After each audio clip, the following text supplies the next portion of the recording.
1995년작 제4차 슈퍼로봇 대전은 원래는 마지막 작품이었습니다. 하지만 제작 도중에 상층부는 앞으로 20년이 갈 작품을 만들라고 지시하지요. 그때쯤이면 게이머들이 아버지가 될 나이기 때문에 아이와 같이 즐기는 문화가 될 것으로 판단한 겁니다. 이 결정은 지금 돌아보면 여러모로 복잡한 결정이지요. 우선 큰 틀에서는 수십 년이 지난 뒤에도 로봇의 인기가 여전할지에 대한 고찰이 없었다는 것이며, 실제로 90년대에는 로봇물의 인기가 쇠퇴하고 있었으니까요. 그리고 슈로데는 로봇 붐이 없다면 지속될 수 없는 게임이기도 합니다. 그리고 좀 작은 틀에서 보자면 휘케바의 문제가 있었죠. 이 게임은 원래 마지막 작품이었고, 그래서 팬들에 대한 서비스 개념으로 건담을 닮은 기체 휘케바인을 콜라보로 내놓은 겁니다. 당시 기준으로 최고의 로봇은 두말할 것도 없이 건담이었으니까요. 하지만 슈로데는 제작 도중에 수십 년이 갈 비즈니스로 재편되고, 건담을 닮은 인기 로봇인 휘케바인은 서비스가 아니라 수십 년 비즈니스의 중추에 서게 되죠. 인터뷰에 의하면 당시에도 이거 괜찮은 건가? 라는 말이 나왔다고 하니, 어쩌면 이후에 벌어질 사단은 예정된 사건이 아니었을까요? 지금부터 할 이야기는 이른바 휘케바인 사건이라 불리는 사건으로 정확한 이유는 밝혀진 것이 없습니다. 그러니 지금 할 이야기는 공식 발표라기보다는 여러가지 상황, 상식을 바탕으로 추론한 후 재구성한 것에 가깝지요. 그러니 이런 생각을 하고 있다고 봐주시면 좋겠어요.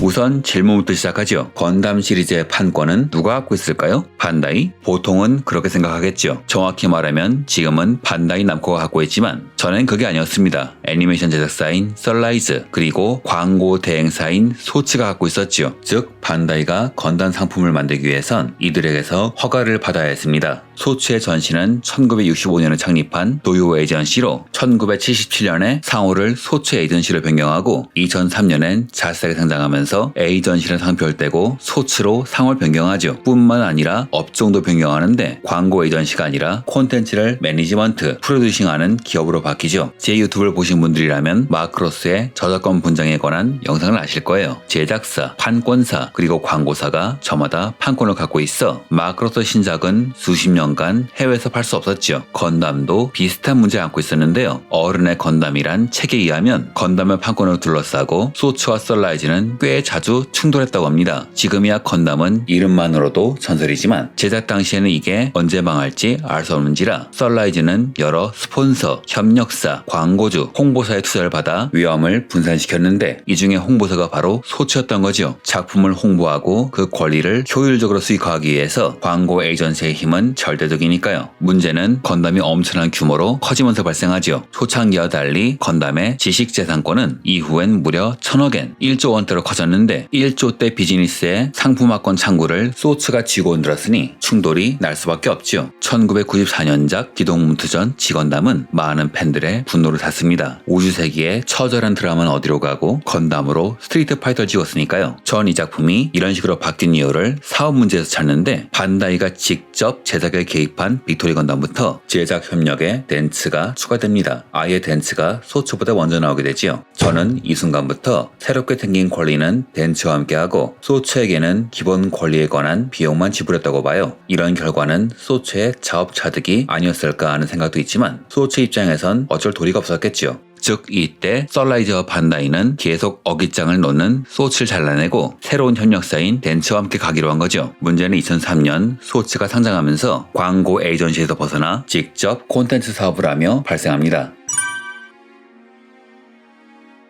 1995년 반다이가 썬라이즈를 정식으로 인수한 후 반프레스토를 주축으로 슈퍼로봇 대전의 오리지널 비즈니스가 본격적으로 시작됩니다. 그 시작점이 96년작인 마장기신, 2000년작인 슈퍼로봇 대전 알파였고, 이후 2002년 오리지널 캐릭터만이 등장하는 작품 슈퍼로봇 대전 오지가 GBA로 발매되죠. 자, 건담 비슷한 로봇인 휘케반이 등장하는 게임이 나왔습니다. 2003년에 상장한 소츠는 2002년에 나온 이 게임을 보고 무슨 생각을 했을까요? 일단 게임이라 분야가 다른 만큼 계속 지켜봤을 겁니다. 여하튼 오지 1편은 준수한 판매량을 보였고, 오지 2편도 성공신을 쓰면서 오리지널 비즈니스는 성공적으로 안착했죠. 반프레스토는 본격적으로 다음 단계로 나갑니다. 2006년 PS2용으로 오지의 합본판을 리메이크한 작품 슈퍼로봇대전 OGS를 발매하고 같은 해 애니메이션 작품인 디바인 워즈의 방영이 공표되죠. 또한 고드 오브 기아에서는 슈퍼로봇대전의 프라모델이 발매되는 등 슈로데 팬들에겐 말 그대로 축제였습니다. 반프레스토는 애니메이션, 게임, 프라모델, 완구를 바탕으로 오지를 새로운 반다이의 비즈니스로 키우고 싶었던 것이죠. 그리고 이 순간 그 사건이 터집니다.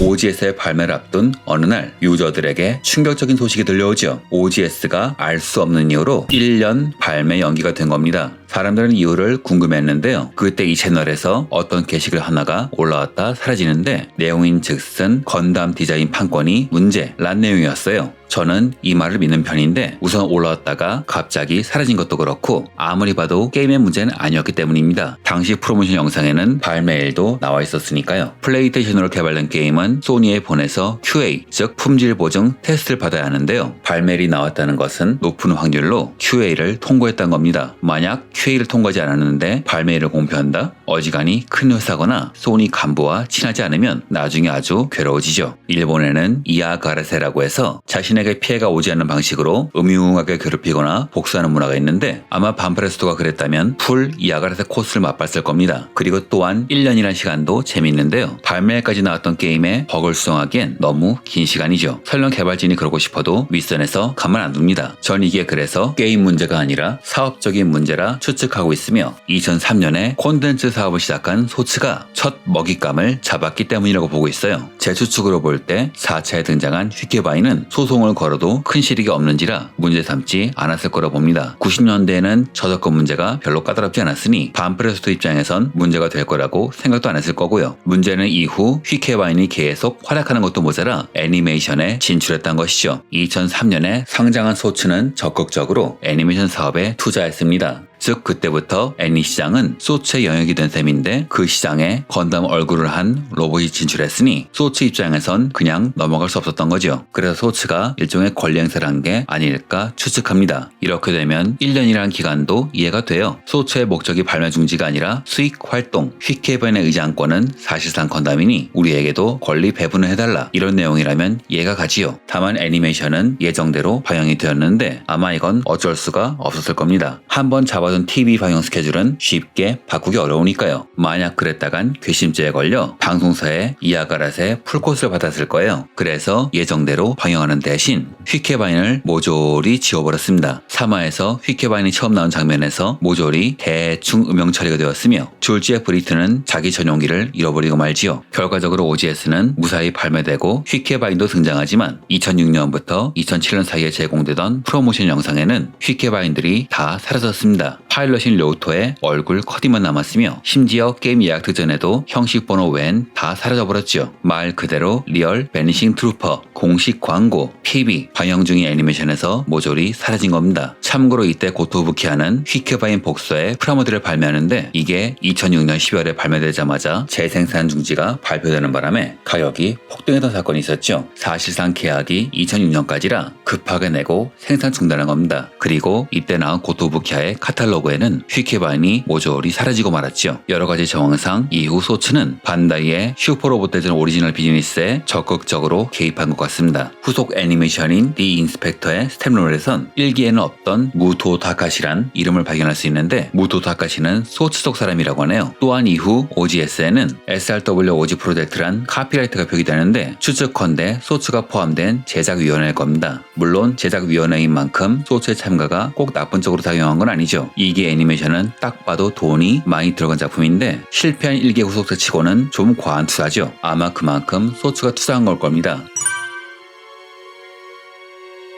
이후 휘케바인은 리얼 베니싱 트루퍼가 되지요. 2010년 10월에 방영된 2기 애니메이션 디 인스펙터에서는 양산형 휘케바인 대신 양산형 빌트 슈바인이 등장했으며 마크3는 고글 마스크를 씌워 건담 얼굴을 숨긴 엑스바인 또는 상체를 가리온의 부품으로 교체한 가바인 마크3 트롬베로 교체되었지요. 다만 휘케바인이라는 이름은 작중에 계속 나오는 걸로 볼 때 문제는 소츠가 가진 의장권이었음을 짐작합니다. 그런데 여기서 또 다른 의문이 생기죠. 이번 작품엔 소츠가 참여했는데 있었는데 왜 휘케바인은 사라져야 했는가? 이건 어른들의 사정일 겁니다. 스워츠는 휘케바인을 용납할 수 없었던 거죠. 보통 그렇잖아요. 누가 내 상품을 몰래 쓰고 있었다. 그래서 로열티를 받게 되었다. 하지만 로열티를 받았다고 해서 그걸 용서해줄 순 없죠. 앞으로의 오지 비즈니스에서 발언권을 높이기 위해서라도 스워츠는 휘케바인을 까탈스럽게 잡고 늘어져야 했을 겁니다. 반면 반프레스토 입장에선 일단 자사가 만든 것인데 그걸 타사에 돈을 내야 하는 상황 자체가 자존심 상하는 일이죠. 오지 제작에 관여하는 건 좋지만 휘케바인 관련으로 로열티를 내는 것만은 피하고 싶었을 겁니다. 기업 간의 분쟁은 10중 8구 자존심 싸움이죠. 휘케바인 사건은 이게 끝이 아니었습니다. 2012년 11월에 발매된 제2차 슈퍼로봇 대전 오지에서는 한층 강렬한 충격이 발생하죠. 여기서 새로 등장한 휘케바인의 파생형인 갈릴라가는 가동 중인 마크3 3호기를 제외한 모든 휘케바인을 정비 중인 틈을 노려 다 파괴해버리죠. 이는 건담 페이스의 휘케바인의 장례식이었습니다. 그것도 반프레스토 공식 장례식 말이죠. 이후에는 잃어버린 휘케바인의 영혼을 이어받은 흉조의 후계자인 신형기체 에그제스 바인이 등장하지만 대신 전용기를 잃어버린 히카와 료토, 합체할 상자를 잃어버린 AM 건너의 파일럿 리오 메이론이 남아서 휘케바인의 빈자리를 더욱 돋보이게 했죠. 이런 상황이라 팬들은 마크2 3호기만이라도 살아남아주길 바랬지만 슈퍼로봇에선 DD를 플레이한 사람들 사이에서 3호기도 갈릴라간의 습격을 받았다는 이야기를 듣고 충격을 받습니다. 여담이지만 의장군의 후폭풍을 맞은 건 휘케바인만은 아니었어요. 2010년엔 마장기신의 리메이크작이 DS로 발매되는데 여기 나왔던 건담 페이스의 마장기 뒤락실도 성형수술을 받아야 했죠. 이걸로 밀어볼 때 저는 소츠가 갖고 있는 의장권이 오각형 장식이 달린 뿔 모양이 아닐까 생각합니다. 트위나 있는 반프레스토 로고인데 별 말이 없었으니 말이죠. 2016년 6월에 발매된 슈퍼로봇 대전 오지 문 드웰러즈에서는 앞서 언급한 엑스바인, 에그젝스바인이 등장합니다. R형과 L형 각각 AM 복서, AM 건너가 준비되어 있으며 APT 링크 시스템을 통해 염동요체가 아니어도 G소드 다이버를 사용할 수 있지만 대신 일반 상태 엑스바인으로는 분리가 불가능하죠. 이렇게 휘케바인은 말 그대로 베니싱 트루퍼가 되어 팬들을 울렸습니다.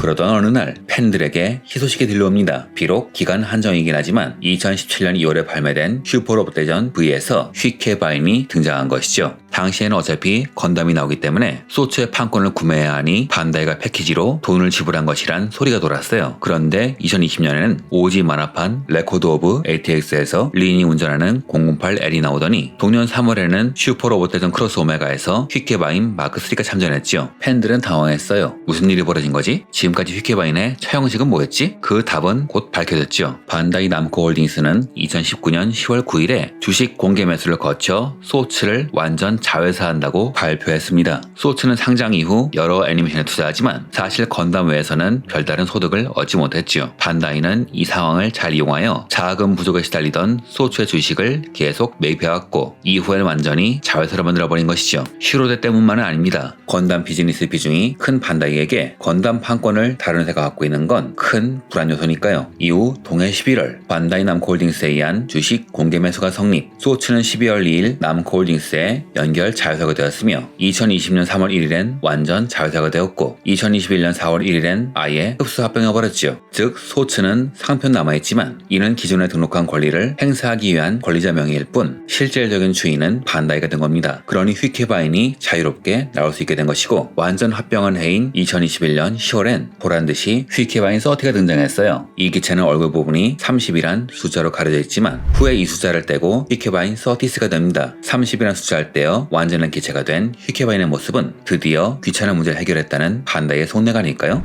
결론은 money is best, money is perfect. 결론이 좀 이상하군요. 어떠셨나요? 제 추론은 여기까지입니다. 공식적으로 밝혀진 것은 아무것도 없으니 팬인 제 추측은 여기까지가 한계입니다. 이후 소츠의 관계자들은 사실상 반다이의 식구가 되어 여기저기서 모습을 드러내고 있으며 더 이상 휘케바인의 상품화 문제도 없으니 슈로데 팬들은 안심하셔도 되겠지만 정작 최신작인 문 드웰러즈의 반응이 반응인지라 앞으로 우리가 휘케바인을 볼 날이 있을지 모르겠군요. 이번 영상은 여기까지입니다. 영상이 좋으셨다면 구독, 좋아요 부탁드리며 혹 제가 추론하는 과정에서 놓친 정보가 있다면 댓글로 남겨주시면 감사하겠습니다.